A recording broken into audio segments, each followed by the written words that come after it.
Rec League Podcast. Tell your friends, tell your neighbors, tell your family, tell your haters. Available on Anchor, Spotify, Google Podcasts, Radio Public, Podchaser, Pocket Cast, Breaker, and Stitcher at Rec League Podcast on Facebook, YouTube, and Instagram at Rec League Pod on Twitter. Episode 63 coming soon. Yo, whether you watching this from Facebook, Twitter, click the link in my Instagram or YouTube itself. What up, world? So I just watched Black Widow. It is the 20 some odd installment in the Marvel Cinematic Universe.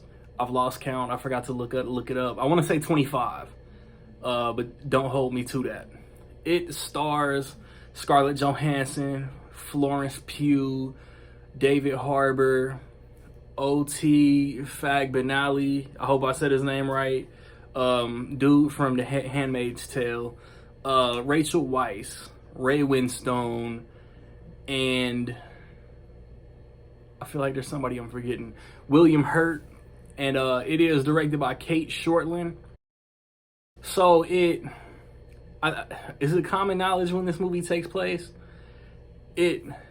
Natasha Romanoff, the most badass female Avenger, is on her own for a period of time, and her past comes back to haunt her, so she has to reconnect with her original family and go back to the Red Room and stop some illness from going down and trying not to get her ass whooped by Taskmaster in the process. After 2 of the longest years ever, 24 months, the MCU is back in theaters, and that enough for me is reason for excitement.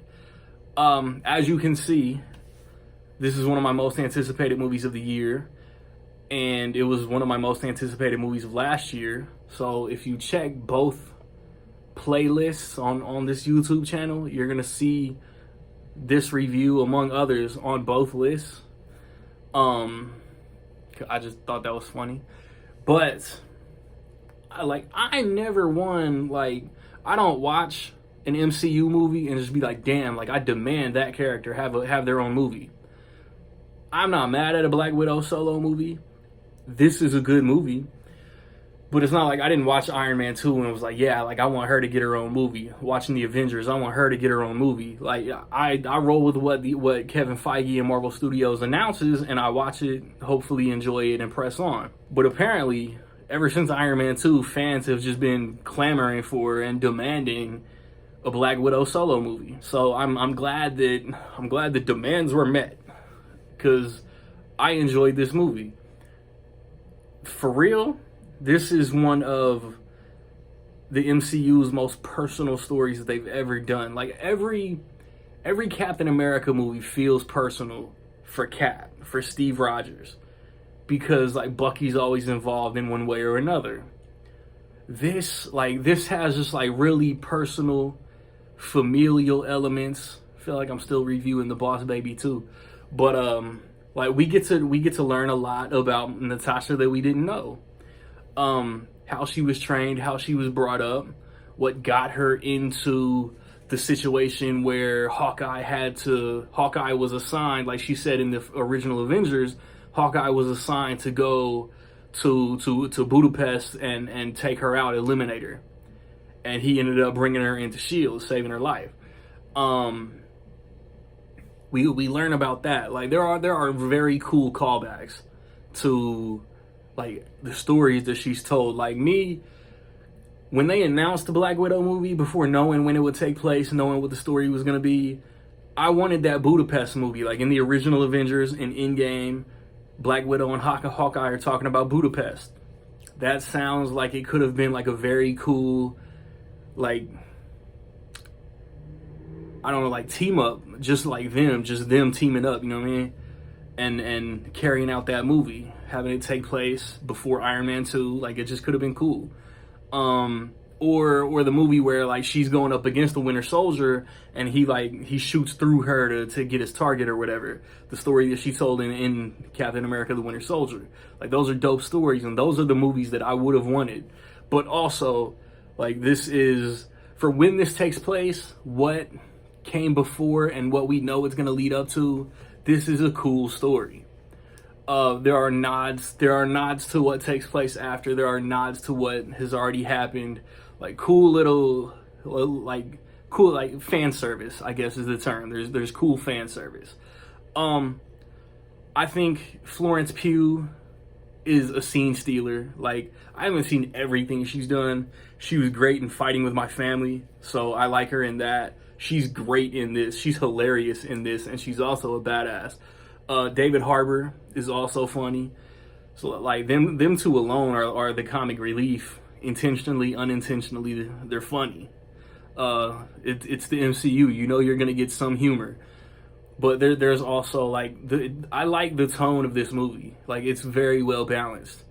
There are like things happen. There are twists and turns and swerves and just things like they do, and then it leads to something else, and it's all just very, very good, very entertaining. I won't lie, like my jaw dropped once or twice. I thought Taskmaster was a badass villain. I've seen some murmurs on social. I will say that me myself, I bought into everything revolving around Taskmaster. I can't remember Ray Winstone's character, but they served the story. I wanted more Taskmaster action, and Ray Winstone is kind of like the puppet master. So the villains overall were fine. They served the purpose, but they could have been better. And like the third act, the way that it flows into the third act, it was just like damn, like we're here. Like it was kind of rushed, like going from second to third. But then like there's great tension at the very beginning, and there's great tension at the end. I dug the performances. I liked this movie. Like I really liked this movie. Like I said, like I'm just excited. Like the MCU is back in theaters, and we got 3 more movies to go before 2022 even gets here. Unless Sony like butt fucks us. Yeah, like there's no mid-credit scene, but there's a very cool post-credit scene. There's a very cool post-credit scene. And this is one of this movie has opening credits. This is one of the first MCU movies I can remember having opening credits, if any ever have before. Like it like, and like I said, like tonally, it feels like MCU because it's Black Widow, Red Room, all of that. But it feels completely different from any other Marvel movie ever. And maybe because like it's deep and it's emotional. Like it's like I said, those Captain America movies are emotional for Steve Rogers. This movie is emotional for every main character. And that's what makes it good. That's what makes it feel different. And like it's crazy. Like I really like so many MCU movies that I don't really rank this that high. Like it's toward the bottom of the middle of my overall list, you know what I mean? Like there are like I said, like more Taskmaster fight scenes, and I don't know, something else I can't really put my finger on in the third act. But overall, like I liked this movie. I'm ready for Shang-Chi, man. So with all that being said, I feel like there's something I want to say that I can't remember. But I'll put it on my Letterboxd review if I think of it.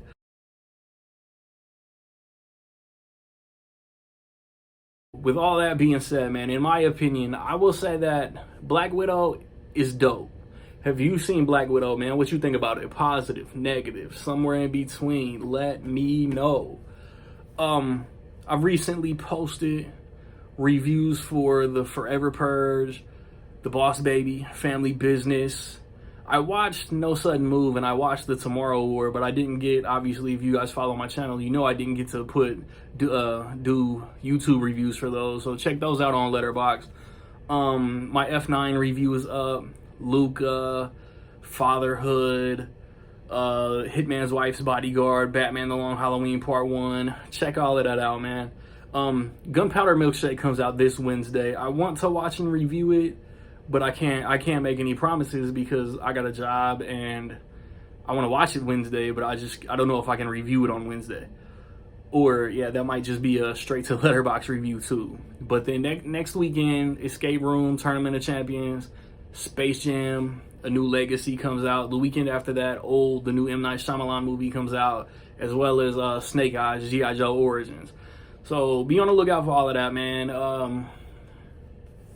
Podcast this weekend might just be like a current events episode. We might cover Scarlett Johansson in the MCU.